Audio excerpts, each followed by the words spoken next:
Hey everybody, Josh Peck here with a quick update video for you today. So we have been covering the prophecy of the popes with the new Pope Leo the 14th, I believe. And something big, possibly big, just happened that could relate to the prophecy of the popes. In case you're not familiar with the prophecy of the popes, I'm going to give you a brief recap of it in just a minute. But before I get to that, if you could hit the subscribe button and click the bell to turn on all notifications, that way you know when a new video drops, and it really helps us out. Also, if you want the audio-only podcast version of this, you can go to joshpeck.substack.com, and there I also have the blog version of all my videos. I'm not going to do it with this one because this one I'm pretty much just going to read from an article that already exists that you can look at, and I don't want to repost, text of somebody else's article, so I don't have a downloadable PDF or a blog post for this one. It's just this video and the audio only version. And if you want early access to all videos that we do, that's at dailyrenegade.com. Not only is it early access, but you get the full video as well. A lot of times I only put up about half the video on YouTube because of censorship issues. So dailyrenegade.com and joshpeck.substack.com, all of those links are in the description below. Okay, so in case you're not familiar, this is going to be real brief. The prophecy of the popes is attributed to Saint Malachi in the 12th century, and it's a series of 112 cryptic Latin phrases supposedly predicting the popes from Celestine II in the year 1143 to the end of the papacy. Many people believe that it ends with the false prophet and stuff like that. So each phrase symbolically describes a pope's characteristics, origin, or reign. Published in 1595, its authenticity is debated, with some believing it's real and some scholars believing it's a 16th century forgery. But the prophecy suggests that the final pope, Peter the Roman, will lead during a time of tribulation, possibly signaling the end of the church or the world. So the last prophecy concerning the final pope reads this: "In the final persecution of the Holy Roman Church, there will sit Peter the Roman, who will pasture his sheep in many tribulations, and when these things are finished, the city of Seven Hills will be destroyed, and the dreadful judge will judge his people." The end. Now, in previous videos, I said, now that we've got Pope Leo, I was skeptical that anything having to do with him actually fulfills this prophecy because I couldn't really find anything that was strong enough. And we've talked about that a lot on this channel, but, besides just saying, well, because he doesn't have any, besides the fact that he's Pope, which, Catholics believe that popes carry on the tradition of Peter, so a lot of them are like Peter's successor. So besides the fact that, he's just Pope, you could say Peter about any Pope then.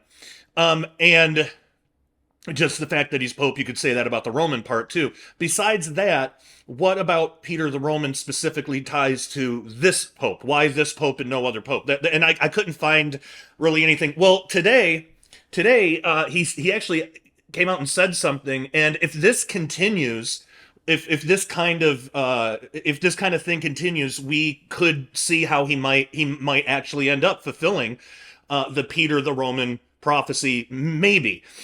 So this comes from CatholicNewsAgency.com. Somebody just sent this to me in email, so thank you so much for that. I'm not going to give out names or anything to protect the person's privacy, but thank you so much for emailing me this story. And the headline is, Leo XIV tells Mayor of Rome, "Today I can say that through you and with you, I am Roman," which is crazy. So I'm gonna go through the story with you.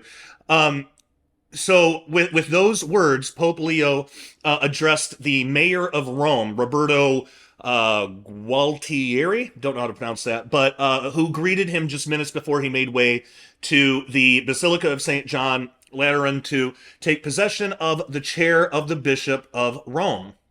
So the armored Volkswagen SUV transporting the Pope departed from the Vatican around 4 p.m. local time and headed for the Basilica of St. John Lateran, the Cathedral of Rome, where he was scheduled to be installed as Bishop of Rome after celebrating Mass at 5 p.m.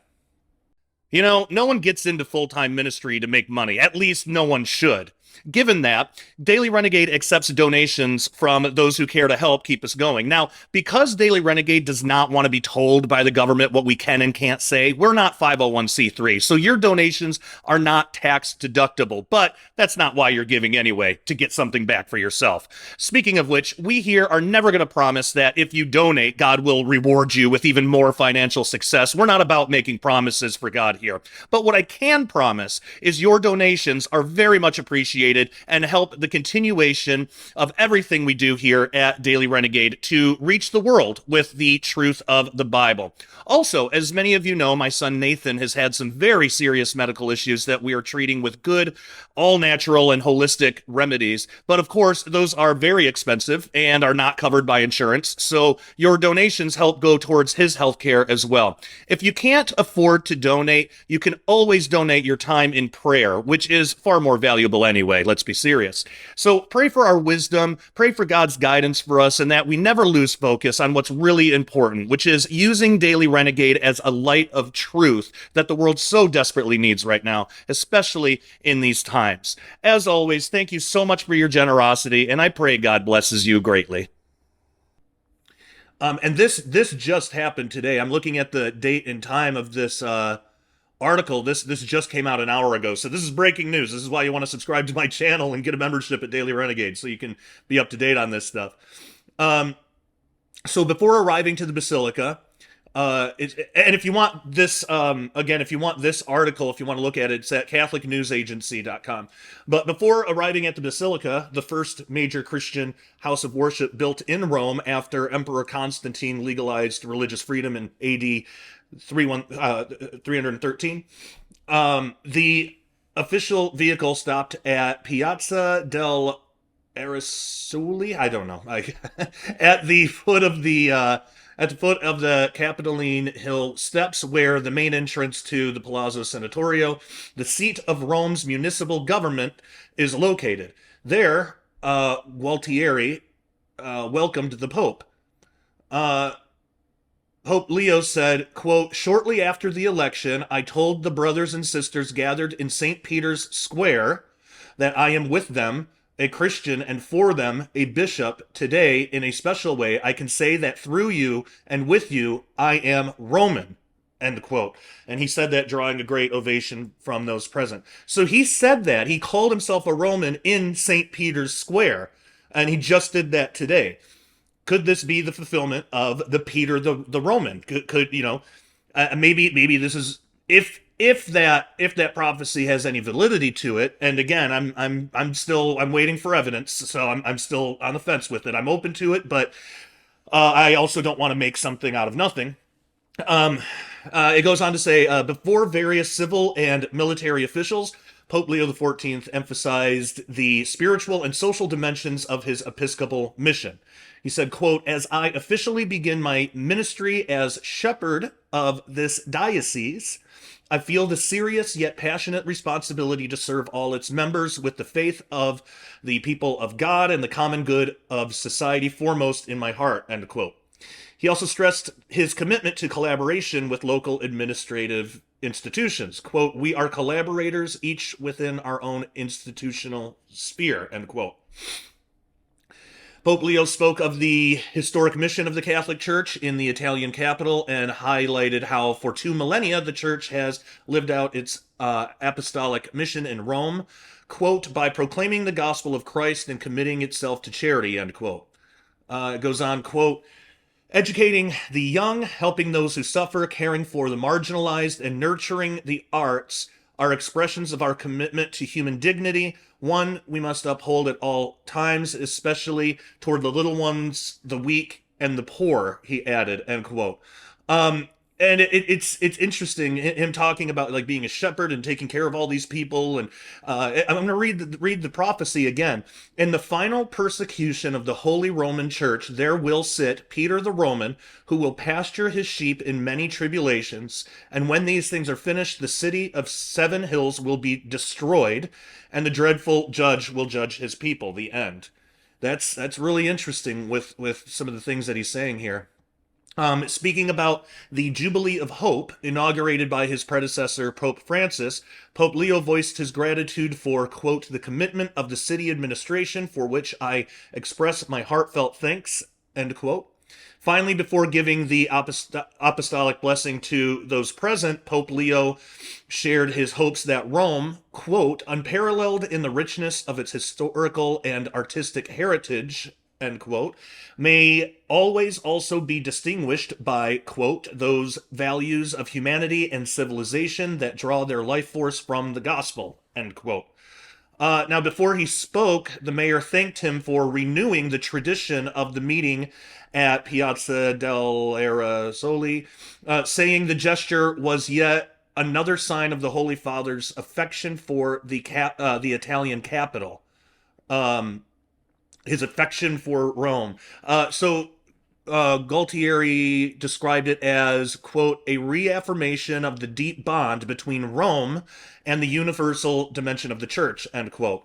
Now, this is interesting. The last pope to take part in this greeting was Paul VI, who met with then Mayor Glauco della Porta, and this was in 1978. It says in 1978, the gesture was meant to be repeated, but John Paul I died a month after his election and never made the official visit to Rome's City Hall. Gualtieri emphasized that this bond has nourished the city for centuries with, quote, culture, ethical values, and shared responsibility, especially in building peace, the highest calling of Rome, end quote. He expressed gratitude for Pope Leo's first words calling for an end to war across the world. Hey everyone. Concerning the economically unstable times that we live in, it is a great idea to convert some of your savings into real money. Now, there is a big difference between real money and what we call money, which is actually currency. So our dollar is currency, which fluctuates. Real money, like silver, is a store of value over time. The best way to think of it is like this. If you had saved $1,000 in cash back in the late 60s, the late 1960s, that $1,000 would still be $1,000 today, but it would buy you significantly less today due to inflation. Now, if you saved that same $1,000 in silver back in the 1960s, it would be around $28,000 today. So one of the best ways to protect your purchasing power is in real money, more specifically, silver. Now, you can buy and have the metal shipped discreetly to your door, and what most people don't know is that you can actually convert your IRA or even your 401k into physical silver rather than having all your life savings tied up in the paper fiat system, which is, of course, subject to hyperinflation. So go to dailyrenegade.com right now and click on the Cornerstone Asset Metals banner and sign up to get your free silver report. One of the financial experts will speak with you and find out the best way to protect your savings going forward in these uncertain times. You can also click on the link in the description below that goes directly to cornerstoneassetmetals.com. Make sure you tell them that Josh Peck at Daily Renegade sent you. It is time to stop trusting the evil beast financial system of the world and protect your assets today. Gualtieri also highlighted the Jubilee of Hope as an opportunity to transform the city and said Rome was especially preparing to welcome thousands of young people for the upcoming Youth Jubilee. Rome, he said, is committed to, quote, being a more just, sustainable, and inclusive city with special attention to the peripheries and the most vulnerable, end quote. Acknowledging, quote, the value of collaboration with the church, end quote, particularly with local parish projects aimed at dignifying the lives of all citizens, including migrants and the poor. The mayor expressed his hope for the city and the Pope work together for, quote, a new politics, new relationships between peoples, and a more humane social model, end quote. Finally, Gualtieri declared, quote, we are happy that Rome is now your city, end quote, and assured the Pope that the capital will be, quote, a loyal ally in your pastoral mission, end quote. So you got the mayor here saying to the Pope, Rome is now your city. And this Pope is calling himself a Roman now. I mean, he literally said it. Let me find the quote again. He said, let me look for the whole thing. Well, the headline just says, the quote, "Today I can say that through you and with you, I am Roman." Um, Yeah, he said this quote, "Shortly after the election, I told the brothers and sisters gathered in St. Peter's Square that I am with them, a Christian, and for them, a bishop. Today, in a special way, I can say that through you and with you, I am Roman." He's calling himself Roman. The mayor is saying that the city of Rome is his, basically, that Rome is his. So could this be, and again, this kind of meeting hasn't even happened since 1978. So could this potentially be at least the beginning of the fulfillment of the Peter the Roman part? Still, I don't know about the Peter part because his name's not Peter. If it was, then that would be a dead ringer. And everybody tells me, yeah, but the popes take on the succession of Peter, so they're kind of looked at as Peter.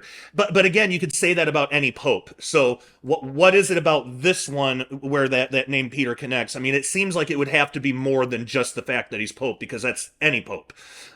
Seems like it would have to be more specific to something with this guy individually. But I don't know. Maybe not. Maybe it is just that, and then this fact that he's calling himself Roman now, and the mayor of Rome is saying that Rome is your city now. Maybe that is, in the whole bishop thing. Maybe that's the fulfillment. I don't know. So like I've said, and if you ever get any tips like this, feel free to email them my way. My email is joshpeckdisclosure@gmail.com. So again, another big thank you to the individual that sent this my way. Like I said before, anytime news breaks on this, we will cover it on this channel. Now, I'm not giving validity to this prophecy, and I'm not saying that it's not real. I'm waiting and seeing what happens with it, but this is very, very, very interesting with the whole prophecy. So, as always, I want to know what you think. Do you think that this is enough to potentially point to the prophecy of the popes, and specifically that last prophecy about the final pope? Could this be enough that makes Pope Leo a good candidate for Peter the Roman, or is this just too flimsy? It's not enough. It's not, it's not enough to say one way or another. However you feel about it, I would love to know. Leave your comments in the comment section wherever you're viewing this. And again, please don't forget to subscribe. Check us out on dailyrenegade.com. Check out joshpeck.substack.com. I also got a couple of new books out called The Final Cataclysm, Volume 1 and 2. Prophecywatchers.com is absolutely the best place you can get that. And by the way, if you do have the books, even if you didn't get them on Amazon, if you could leave me an honest review on Amazon, that would be great. I've had some people give me 1-star reviews for kind of ridiculous reasons, and that happens sometimes. People, review bombing isn't always true, but sometimes it does happen. So, yeah, if you could leave a review on Amazon, that would be great. But get the books at prophecywatchers.com, because why support Jeff Bezos when you can support an awesome prophecy ministry that is really bringing light to the world like no other. So, all right, with that, I will leave you to the rest of your weekend. Hope you're having a great weekend. I'm excited to read your comments, and yeah, that's it. So, without further ado, take care and God bless.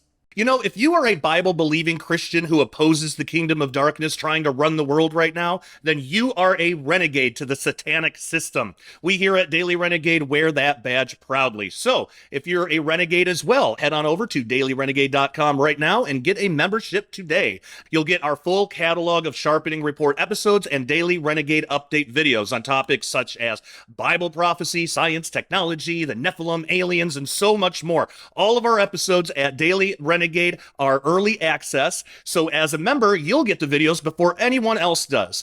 Daily Renegade also offers videos not available anywhere else due to social media censorship.